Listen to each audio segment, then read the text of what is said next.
இன்னைக்கு நாம பேச போற தலைப்பு தடைகளை உடைத்த காதலர்கள் வெர்சஸ் அவர்களின் குடும்பத்தினர்.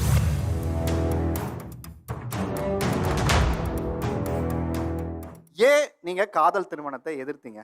அது ஏஜே இல்லங்க. நான் எப்படி அத அக்செப்ட் பண்ணிக்க முடியும்? அவங்க லவ் பண்ணி போனது போயிட்டு. உங்களுக்கு எப்ப தெரிய வந்தது காதல் பண்றாங்கங்கிறது? அவங்க காணாம போய் தான் தெரியும். அவங்க ஃப்ரெண்ட கூட கேட்டேன். அந்த ஃப்ரெண்டு கூட எனக்கு உண்மை சொல்லல. அவங்க பிரெக்னன்ட்டா இருக்க சொல்ல வீட்டுக்காரர் தான் தூது விட்டாங்க எங்க வீட்டுக்கு. ம். அப்ப எனக்கு கோவம் தானே இருக்கும். இப்பவும் நீங்க ஏத்துக்கலங்கிறதா? ஏத்துக்கின்னு இருக்கேன். ஆ. அவங்க வீட்டுக்காரர் ஏத்துக்கலன்னு சொல்லிட்டு. காதல் திருமணத்தை நீங்க ஏன் ஏத்துக்கல? நாங்க கிறிஸ்டினு, அவங்க இந்து. அவங்க வந்து கேட்டாங்க, அவங்க அம்மா. அப்ப நான் குடுக்க மாட்டேன்னு சொன்னேன். 1 வருஷம் கழிச்சு பாரும்மா, அப்ப தெரியும் உனக்கு அப்படின்ட்டு. அவங்க அத சொல்லும்போது எனக்கு தோணல. என்ன சொல்ல போறாங்க அப்படின்னு சொல்லி.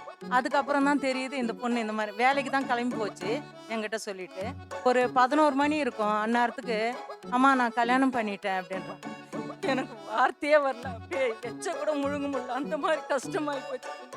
காலைல வேலைக்கு கிளம்பின பொண்ணு இந்த மாதிரி ஆயிடுச்சு அப்படின்னு சொல்லிட்டு.